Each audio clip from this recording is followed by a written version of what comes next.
Hello everyone, welcome to aspirant exam study. मैं विजय ठाकुर अपने channel पर आप सभी का स्वागत करता हूं। विद्यार्थी जीवन से रोजगार से संबंधित सभी खबरें आप एस्पिरेंट रोजगार न्यूज़ के माध्यम से देख सकते हैं। तो चलिए स्टार्ट करते हैं कौन कौन सी खबरें हैं आज। और चैनल पर अगर न्यू तो प्लीज़ सब्सक्राइब कर दीजिएगा और लास्ट तक देखिएगा, काफ़ी इंपॉर्टेंट होने वाली है। काफ़ी वैकेंसीज़ के बारे में आपको रेगुलर पता चलता रहेगा। चलिए स्टार्ट करते हैं। चलिए शुरुआत हम पुलिस की नई भर्ती से करते हैं, जिसकी परीक्षा डेट 11 फरवरी को कल एक लेटर के माध्यम से फैली है और समाचार पत्रों में भी आज दिखाई दी है। चलिए देख लेते हैं समाचार पत्रों में क्या है। समाचार पत्रों के माध्यम से पहले देखिए, कल मैं जो लेटर वायरल हुआ था वो भी आपको अभी दिखा दूंगा। सबसे पहले देखते हैं क्या लिखा है इसमें। यूपी पुलिस में सिपाहियों के लिए 60,244 पदों पर भर्ती, जो सीधी लिखित भर्ती है, वो 11 फरवरी को होगी। इसमें करीब 25 लाख अभ्यर्थी के शामिल होने की आशंका है। इतने दिन बाद निकालेंगे तो 25 का 50 लाख भी हो जाएंगे। इसमें कोई आश्चर्य की बात नहीं है। उसके बाद देख सकते हैं उत्तर प्रदेश पुलिस भर्ती एवं प्रोन्नति बोर्ड ने बाबत सभी जिलों के डीएम को तैयारी करने के लिए कहा गया है। लेकिन मैं एक चीज़ आपको यहाँ भी क्लियर कर दूँ, 11 फरवरी को ही एआरओ का भी पेपर है, तो बहुत चांसेस ये हैं कि ये डेट आगे पीछे होगी, क्योंकि इसमें लेटर में अभी जो लिखा है वो मैं बता दूंगा आपको। फिलहाल एक मोटा मोटा समझिए लेटर के माध्यम से ये है कि 11 फरवरी को सुनिश्चित करने के लिए भी कहा गया है कि उस दिन कोई और पेपर तो नहीं है। तो आप ये डेट थोड़ी सी आगे बढ़ते हुए देख सकते हैं, क्योंकि 11 फरवरी को सेम डेट पे एआरओ का भी पेपर है।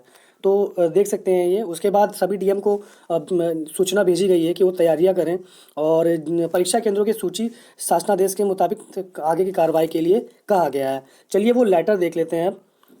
मोटा मोटा समझ लीजिए 11 फरवरी को एग्ज़ाम, 25 लाख अभ्यर्थी शामिल हो सकते हैं इसमें, और दिसंबर लास्ट से इसके आवेदन भी शुरू हो जाएंगे। चलिए लेटर देखते हैं। ये वो लेटर है कल जो वायरल हुआ था और जिसके बारे में कह रहे थे सब फेक है। आज समाचार पत्रों के माध्यम से भी 11 फरवरी ही बताई गई है। तो ये कुछ लोग कह रहे हैं अब सही है। तो चलिए देख लेते हैं लिखा क्या था इसमें। नीचे हेडलाइंस देखते हैं। वन से चयनित किए जाने वाले परीक्षा केंद्र संसाधनों से परिपूर्ण होने चाहिए। जैसे है परीक्षा, आपके परीक्षा केंद्रों के बारे में लिखा है कि कैसे होने चाहिए, कहाँ मेज कुर्सी सारी चीज़ें सही होनी चाहिए, जहाँ अभ्यर्थी आसानी से पहुँच सकें वो सेंटर चुनाव करना है। उसके बाद देख लीजिए चौथा पॉइंट, परीक्षा के लिए कोचिंग संस्था के रूप में चलाए जाने वाले संस्थानों का चयन ना किया जाए। उसके बाद छठा देखिए, परीक्षा केंद्र हॉल तथा कक्ष साफ सुथरे हों, रद्दी कागज कूड़ा करकट ना हो।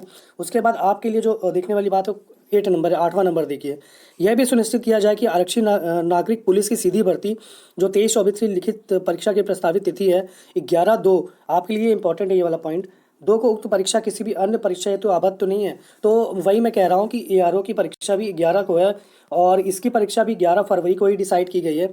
तो ये दोनों आपस में 100% टकराएगी और एक डेट बढ़ेगी। और पूरी जो है सूचना उसके अकॉर्डिंग यही जो पुलिस की भर्ती है इसी की डेट आगे बढ़ेगी, क्योंकि वो एआरओ की पहले से ही प्रस्तावित है।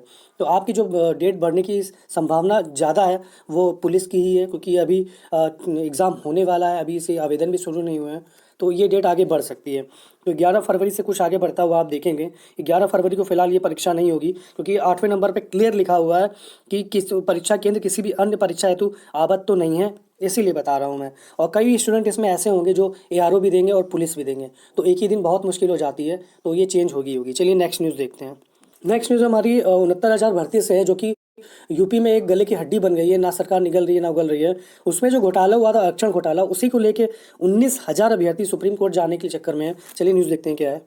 जैसा कि देख सकते हो 19,000 शिक्षक जाएंगे सुप्रीम कोर्ट। 69,000 सहायक शिक्षक भर्ती में 19,000 सीटों पर घोटाला के चक्कर में आरोप लगाने वाले पिछड़ा दल संयुक्त मोर्चा विरोध की राह पर है। मांग है कि आरक्षण पीड़ितों के साथ न्याय किया जाए, उन्हें नियुक्ति मिल सके। इस मामले में हाई कोर्ट में सुनवाई चल रही है। ऐसे में पीड़ितों ने कहा है कि प्रकरण में याचियों को याची लाभ देकर इसका निराकरण किया जा सकता है। यदि याची लाभ पीड़ितों को नहीं दिया गया तो वो सुप्रीम कोर्ट में चुनौती देंगे। और ये देख सकते हैं डबल बेंच में 2,000 से कम अभ्यर्थी आरक्षण के मुद्दे पर याची बनकर न्याय की मांग कर रहे हैं। तो ये है। और घोटाला हुआ है, आरक्षण घोटाला बिल्कुल हुआ है। जितनी भी सीटें दी जाती हैं ओबीसी को 27% आरक्षण मिलता है। और इस भर्ती में बहुत ही जो आरोप लगाए जा रहे हैं जो भी संयुक्त मोर्चा की तरफ से, वो कहा जा रहा है कि एससी की सीटें खा गए और ओबीसी की सीटें खा गए और सारी सीटें आपने जनरल और ईडब्ल्यूएस में बढ़ा दी। तो वो जनरल में बढ़ा दी, तो उसमें दी गई हैं सीटें, इस वजह से थोड़ा सा और इसमें है। और 19,000 सीटों पे लगभग घोटाला हुआ है। 27 की जगह शायद 3% आरक्षण दिया गया, वही घोटाले की सबसे बड़ी वजह बना है, जो कि संयुक्त मोर्चा है उनकी तरफ से कहा जा रहा है। मैं अपनी तरफ से नहीं बता रहा हूँ ये। चलिए नेक्स्ट देखते हैं। नेक्स्ट न्यूज़ हमारी बिहार में है, जो कि जेट स्पीड से काम होता है वहाँ पे। कब फॉर्म निकला, कब एग्ज़ाम हुआ, कब रिजल्ट हो गया, पता तक नहीं चलता और डेली कुछ ना कुछ न्यूज़ निकलती है बिहार शिक्षक बीपीएससी की तरफ से। तो इसी के उसमें एक और न्यूज़ आई है कि जैसे देख सकते हो समाचार पत्रों के माध्यम से कि 1,22,000 जो शिक्षक भर्ती के लिए परीक्षा हुई थी अभी पिछले दिनों, उसका परिणाम आप 25 दिसंबर तक देख सकते हो। अब यकीन मानिए 7 से 15 लगभग 15 तक परीक्षा चली थी और 1 सप्ताह 2 सप्ताह बाद उसका रिजल्ट जारी कर दिया जाए। ये जेट स्पीड से काम करते हैं बीपीएससी के और डेली ना डेली नोटिस देके कुछ ना कुछ सदमा देते रहते हैं अभ्यर्थियों को। उसी के केस में 25 तक आपका परिणाम आ जाएगा। बहुत जल्दी ये वैकेंसी करवाने के चक्कर में है और काउंसलिंग में बायोमेट्रिक से मिलान होगा जो भी आप दोगे। गांधी मैदान में संयुक्त सामूहिक नियुक्ति पत्र देने की तैयारी है और पिछले बार भी उन्होंने यहीं दिया था। उसके बाद देख सकते हैं आप 15 दिसंबर तक परीक्षा ली गई थी और उसकी परीक्षा जिन 2 परीक्षा की रद्द हुई थी वो 18 दिसंबर को ले ली गई। उसी के अंदर बताया जा रहा है ये जनवरी में वो पूरी तरह से जनवरी में वो स्टार्टिंग वीक में वो नियुक्ति पत्र देने के चक्कर में है बीपीएससी का, जो कि बहुत अच्छा है। ऐसा ही होना ही चाहिए। हम परीक्षा देते हैं, अगर रिजल्ट ही पता ना चले 2-2 3-3 साल क्या हो रहा है तो फिर फ़ायदा क्या है। ये यूपी नहीं है, ये बिहार है और बिहार अब बदलाव है।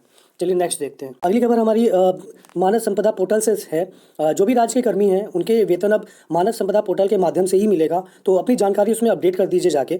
और आपकी जानकारी संपूर्ण नहीं होगी तो आपको वेतन में दिक्कत हो सकती है, मिलने में लेट हो सकता है। मिलेगा तो है ही क्योंकि आप कर्मी हो, तो मिलेगा तो है ही है।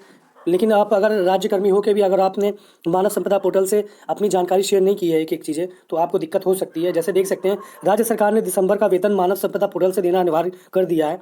इसके लिए सभी कर्मियों को ब्यौरा मानव संपदा पोर्टल पर अपडेट करने का निर्देश दिया गया है। उसके बाद देख सकते हैं आप कार्यकर्तियों के 50 पद सहायिकाओं से भरे जाएंगे। जैसे देख सकते हैं जो ये न्यूज़ है, मुख्य सचिव ने कहा है कि रबी फसल की ई खसरा पड़ताल के जरूरी के लिए अनुसार सर्वे सुपरवाइजर वेरीफायर की आईडी बनाकर प्रशिक्षण दिया जाएगा। इस काम में लगी कर्मियों के इंसेंटिव के भुगतान 31 दिसंबर तक कर दिया जाएगा। आंगनबाड़ी कार्यकर्ताओं के खाली 50% पद, पात्र आंगनबाड़ी सहायिका में 50% पद सीधी भर्ती से भरा जाएगा। होता यही है कि जो भी पोस्ट बचते हैं 50% प्रमोशन से हो जाता है और 50% सीटें निकलती हैं। लेकिन यूपी में जो बड़ी जिसमें सैलरी अच्छी मिलती है उसमें अब ये लोग भर्ती नहीं निकालते हैं और अपग्रेड करके सोचते हैं पोस्ट ही खत्म कर दो। तो चलिए देखते हैं नेक्स्ट न्यूज़ क्या है। नेक्स्ट न्यूज़ हमारी पीओ भर्ती से रिलेटेड है, जो कि निरस्त कर दी गई है। यकीन मानिए कि एक भी अभ्यर्थी 40% अंक तक नहीं ला सका है। यह भर्ती आरपीएससी के महिला अधिकारिता विभाग में जो प्रोटेक्शन ऑफिसर भर्ती है उससे है और इस परीक्षा में जनरल स्टडी के पेपर में एक अभ्यर्थी न्यूनतम अंक तक नहीं पा सका है। इतना टफ पेपर बनाया गया था ये और दो सेक्शन थे इसमें। एक पहला अनिवार्य पेपर था और दूसरा जो रहता है क्वालिफाइंग नेचर का वो रहता है। इस समझ सकते हैं कि 40% अंक तक लोग नहीं ला पाए और ये परीक्षा रद्द कर दी गई है पूरी, क्योंकि इसमें कोई पास ही नहीं हो पाया है। फिर से बता देता हूँ, आरपीएससी की महिला अधिकारिता विभाग में प्रोटेक्शन ऑफिसर भर्ती परीक्षा है ये। और जैसे देख सकते हैं 4 पदों के लिए हुई थी परीक्षा और कोई सफल नहीं हुआ, सचिव द्वारा जो बताया गया है। और कुछ अजीब से प्रश्न इसमें पूछे गए थे और पेपर का स्तर बहुत टफ था, इस वजह से नहीं है। निगेटिव मार्किंग भी इसमें थी।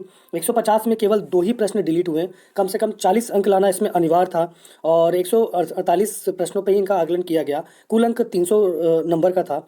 300 अंक में इन्हें 120 अंक लाना था, बट वो भी नहीं ला पाए। तो ये पूरी भर्ती परीक्षा हटा दी गई है, बहुत ही कम अभ्यर्थियों की थी। और चलिए नेक्स्ट न्यूज़ देखते हैं। तो आज के लिए इतना ही। तैयारी करते रहिए आप और ज़्यादातर चीज़ें बुक से तैयारी करिए। ऑनलाइन माध्यम से तैयारी करेंगे तो फिर पेपर टफ लगेगा ही। ऑनलाइन माध्यम से रिवीजन करिए। टॉप 100 क्वेश्चंस होते हैं, 200 क्वेश्चंस होते हैं, वो सब टाइम पे देखिए। एक टाइम पे 2 घंटे 1.5 घंटे से ज़्यादा ऑनलाइन मत पढ़िए। बुक लाइए, बुक से पढ़िए, बुक से ही फंसेगा क्वेश्चंस जो भी रहते हैं और तैयारी करते रहिए। आज के लिए इतना ही। मिलते हैं नेक्स्ट वीडियो में बहुत जल्दी। धन्यवाद।